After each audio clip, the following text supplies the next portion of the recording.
Welcome, first responders. I'm Johanna with FirstResponderCruise.com. Today we're embarking on an exciting journey to Scotland, but with a twist. We'll be planning our Scotland trip specifically for first responders. Of course, I recognize that not all first responders are the same person or have the same tastes or preferences. But now that I've been working a career as a travel advisor specializing in first responder travel for more than a decade, I've seen many of you request the same events, sites, and destinations in Scotland over and over again. In this video, I'll share those top requested sites and tell you how to craft them into one seamless Scotland itinerary. To begin, many first responders dream of visiting the Edinburgh Military Tattoo. Held each summer in Edinburgh, Scotland, the Military Tattoo is an annual event, usually during the month of August. It features military performances by various military drill teams, bands, and other elements from around the world, set against the backdrop of Edinburgh Castle. It's renowned for pageantry, music, and impressive displays, drawing crowds from all over the world. While you're in Edinburgh, consider an afternoon tea at one of Scotland's most famous tea rooms. Think melt-in-your-mouth scones with lemon curd or finger sandwiches, along with a cozy cup of tea like Earl Grey, enveloping you in the aroma of bergamot. For a historic option, choose the Grand Café in the Scotsman Hotel, which is in a former newspaper building. Or for lots of Victorian ambiance, book your high tea at Ivy on the Square. Right now, in spring of 2024, they're having a special chocolate afternoon tea available every afternoon from 3 to 5. What a fun way to experience Scottish tea, which I get so many requests for. To see the darker side of Edinburgh, consider a tour of the dungeons.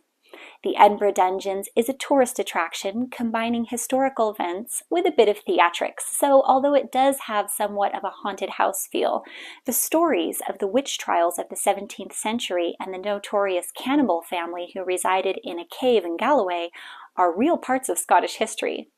As a broad group, first responders include a lot of history buffs. My history-loving clients are often asking to visit Culloden Moor, the site of the last great battle of the Scottish Highland clans. At this battle, the British Army was victorious, of course, marking the end of the clan way of life. I always recommend, in addition to the battlefield visit, that you consider taking the Jacobite steam train. Running between Fort William and Mallaig, the Jacobite steam train is known for its stunning scenic route through the Scottish Highlands.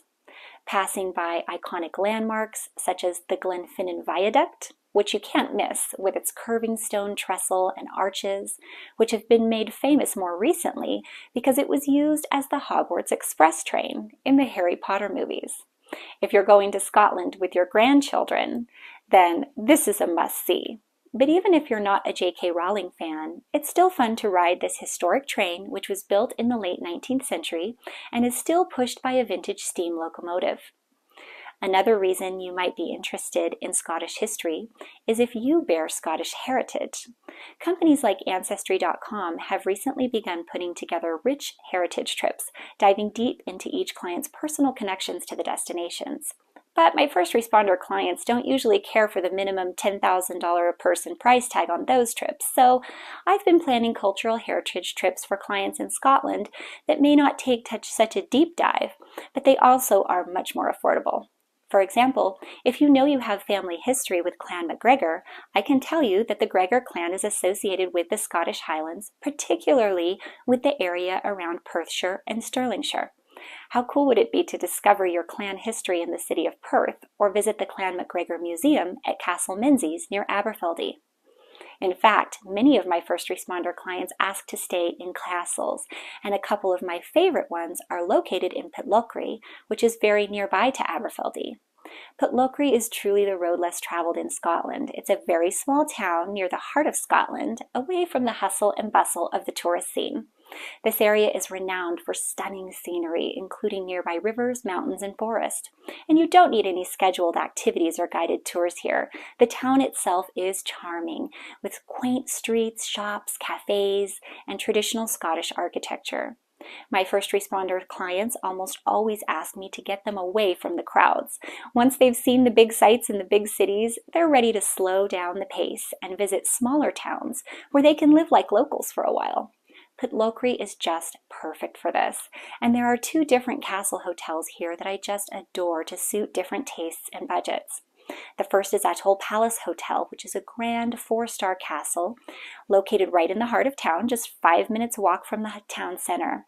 Although it's not fancy accommodations, you can book a turret suite for a more special experience with sweeping 180-degree views.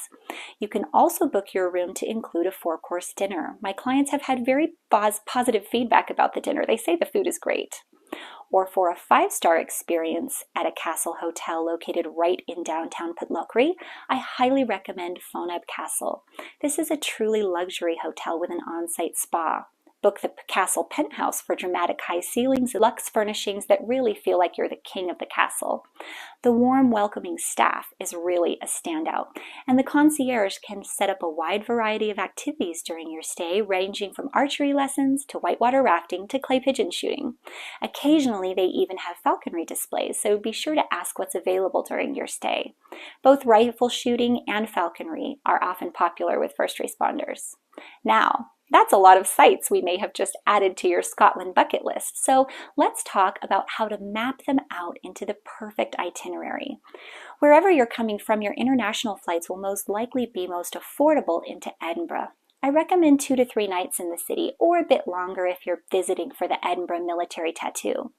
Otherwise, a day and a half of sightseeing is enough to take in Edinburgh Castle on your own. Nope, you don't need a tour for that. And have your high tea or even visit the dungeons.